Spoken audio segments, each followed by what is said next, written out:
Hey everybody. It's Safi and Marco dish out on Movies, the only movie review show on YouTube to review movies in terms of food. Marco made a big boo-boo. He didn't realize Pete was there all along. He blames the lighting because his hair was dark in the scenes with him and Emma and it was light in his other scenes. With all that being said, this episode itself is one giant boo-boo. So here's Marco again to destroy it like he destroys Yo Mama every night.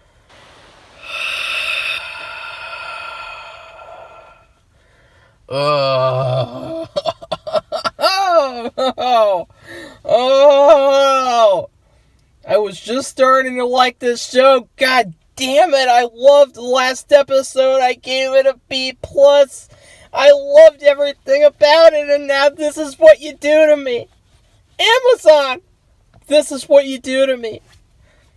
What were they thinking with this episode? Oh my God.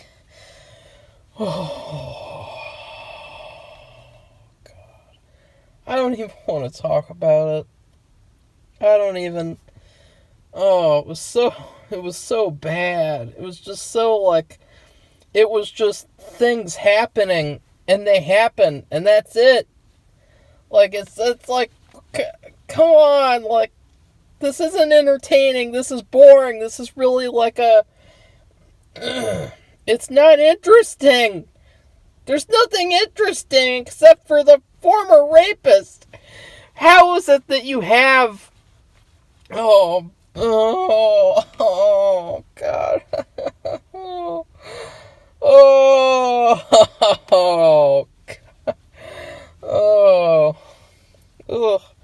As you guys can see, I had a very rough time with this episode. It was not good. I was cringing the whole time because it was just so boring and spinning its wheels, and there's all these coincidences and conveniences and just it's so sad because you guys remember I really loved last episode, and it's like this episode just did one giant step backwards. It's like, come on. So let's start off. I did make a boo-boo, and I apologize because I swear to God, I did not realize that Pete was Pete, and I did not know that at all. I'm serious. I thought that those were two separate people. I thought that the one, because his hair looks darker when it's the lighting, this shitty sucking all the color out of everything.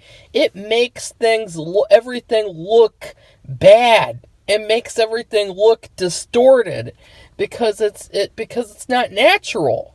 It's not natural for everything to look dark and gross and ugly and dark. It's not natural. There's color everywhere. There's color on the whitest person in the world, the palest person. There's a million different little colors inside their skin and veins and shit. And when you suck out all the color, you make everything look unnatural and ugly. And I swear, I thought that was a completely different person. And then it turns out his name is actually Peter, which, thank God, he is Peter. Let's just call him Peter from now on because the name Pete sucks. You have Peter, it should be like Peter Pan. Peter is such a better name. And so I was glad about that. That was one of the only things about this episode that I liked. And now let's talk. First, it starts off, there's so much stuff in this episode. So many scenes of the bad guy, the former serial killer who's dead now, Parker, him talking and just, oh God, he's so bad. He's like, I am bad guy. I am serious bad guy, and I hammered that bitch's head in, and I am bad guy. He is just so bad, and it sucks to have to watch him so much after I said last episode, please don't have any more scenes of him. Oh, we have like a full episode of him basically in this episode. It was just so bad. And then let's talk about Mary. Mary's being bitchy as usual. She's focusing on the one supposed black victim, and she's like talking about how there's a racial bias, all that agenda bullshit. They have a little agendas in this episode, of course, gotta shove that in there.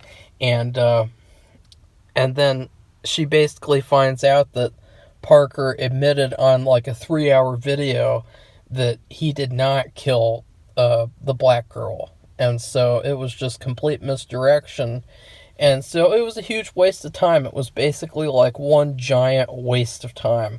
Oh, but then there's some audio in the video where he talks about there's someone worse than him, and he's the real killer. And so Mary takes that video that she wasn't supposed to look at because the woman clipped out a part for her to look at. It's just, oh God, it's so stupid. And she and now, oh, wow! Here's the thing. This biatch Mary, she uploaded a 3-hour-long video on the internet within seconds. I call bullshit on that. Have you guys ever uploaded a video? You know how long it takes? Let me tell you something. Yesterday, I did my review for episode 2. The episode I liked. Had a lot of greatness in it. A lot of great stuff. And I uploaded it, and it took about 2.5 to 3.5 hours. For a measly 20-minute video. Now, let's multiply that and find out how long would it really take to upload a 3-hour-long video. A long fucking time. All day and night. Probably, I would say, an entire day. 24 hours of uploading. That is how long it would take. And so that really bugged me as a YouTuber who actually uploads content to the internet, seeing this biatch upload a 3-hour-long video in like 1 second.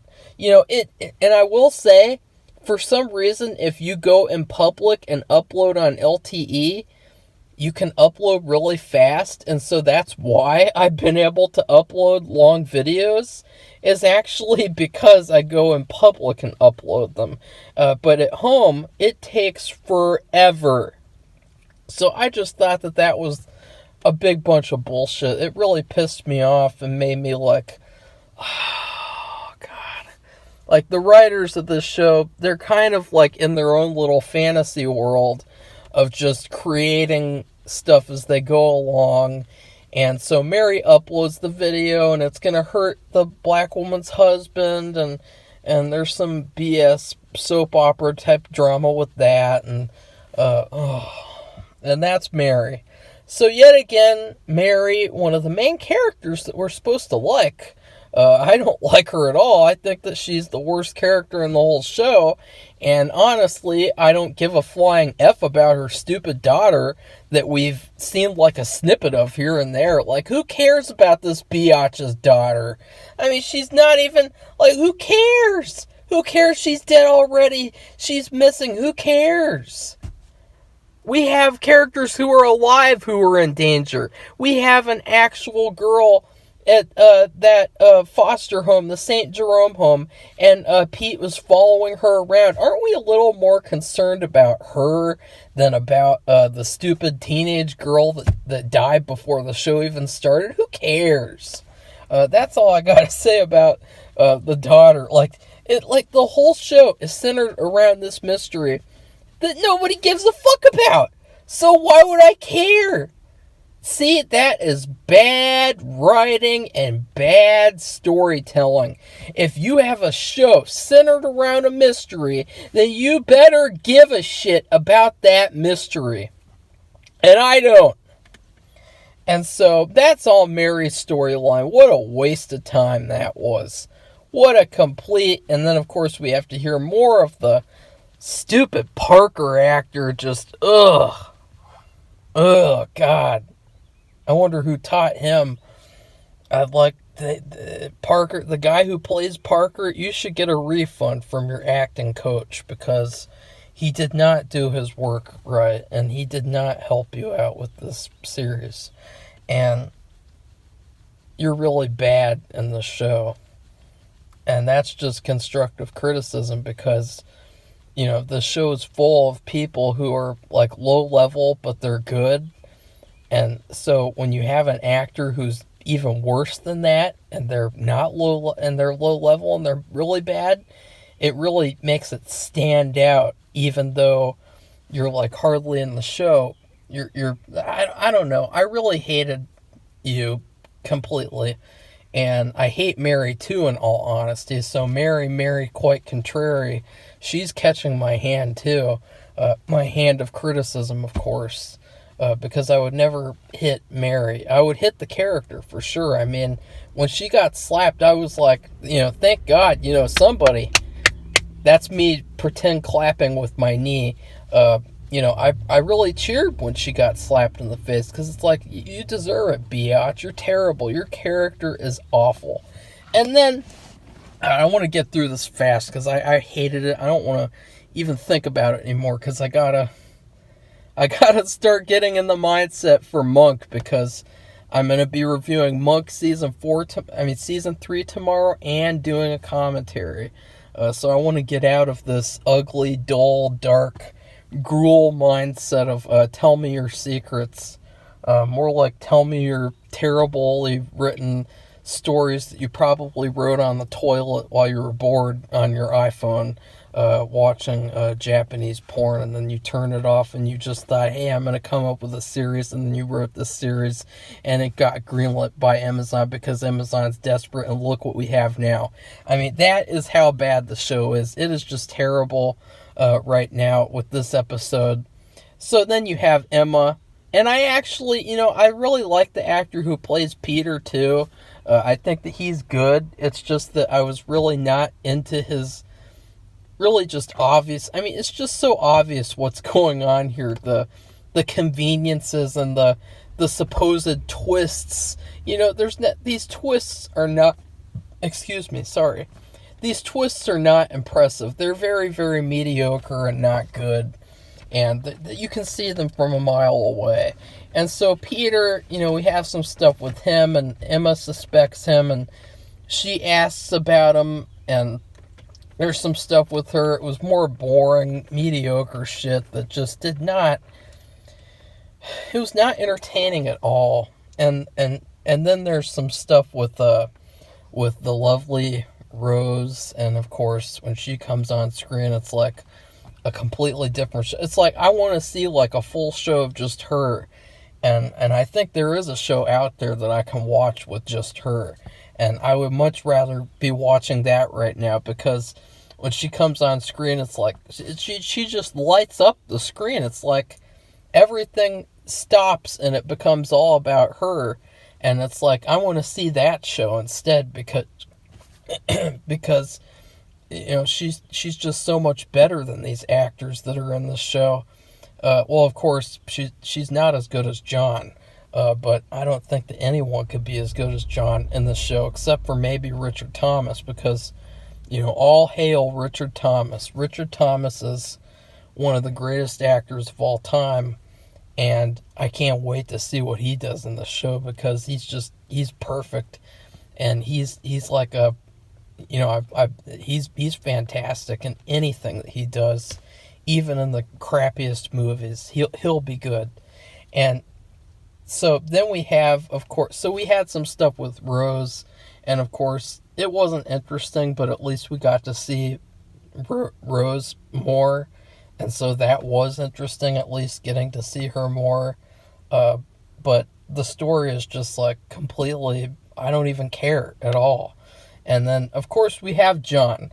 And one of the reasons this episode sucks so much was because John was hardly in it. He had like one little tiny story, and that was it. He was basically, he faked being this guy on a dating app, and he tricked her into meeting him at this bar, and then he pretended to be like this poor schlub, and that was just fantastic. He was so good, and of course, as usual, and then he's walking her home, and it gets kind of upsetting because it's like she's a perfect victim. She's drunk, she's totally vulnerable, and he's just like loving it, and he almost slips and rapes her. And I thought that was really good because it was a very like suspenseful type of scene, and just it felt really awkward and creepy, and it was really well done. But then of course most of the episode is not about John, and so that's why it sucked. I give this episode a D minus. Well, actually, I will raise it up to a D because of Rose and John. They're really the only people I like on the show now. I don't really care about Emma anymore because her story is just so cliche and by the book and safe and just not interesting at all. At least with Your Honor, at least that show kept your attention and had good action going on. This episode was just like masturbatory, dull gruel of a story going on. It was not worth the time watching the episode. So, anyways, sorry, I don't know what the fuck that was. Anyways, so please like this video and comment. Tell me what you thought about Tell Me Your Secrets, Episode 3. Someone worse than me. Once again, the title only applies to one person on the show.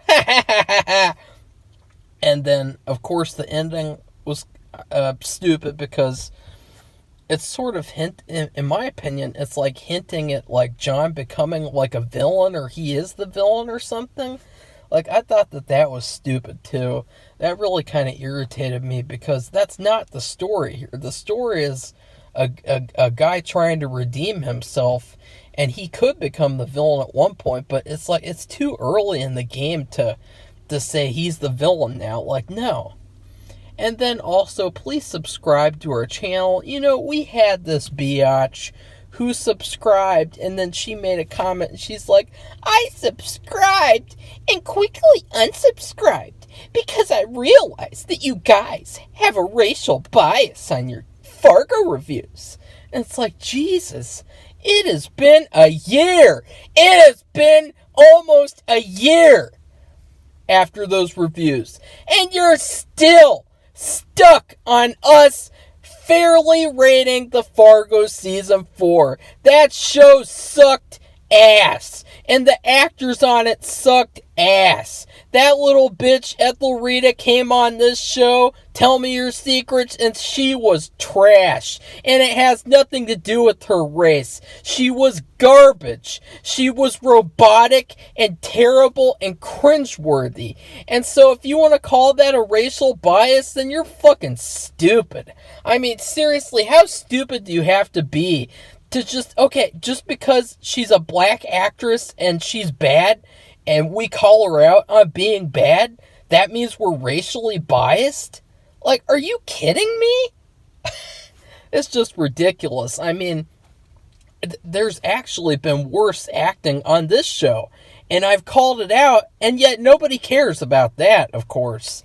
When I talk about a white actor being bad, nobody cares about that. Nobody says that I'm racist towards white actors, but whenever it's about the other kind, like Ethelrita, it's always about race. And I'm just getting really sick of that type of stupid, inflammatory BS from people who just, I mean, you guys realize that you're not actually listening. You're just inserting your own meanings into what I review. Like, everything that I say, I mean. And everything that I state, there's no subtext to what I'm stating. And so it's really not complicated. And that was so funny to see that this morning. Just this stupid, clueless bitch coming on here saying that I'm racist because I don't like an actress on a show. Like, Jesus Christ. Some people on YouTube, some really dumb people on YouTube, to be honest. Anyways, goodbye, everybody. See you soon.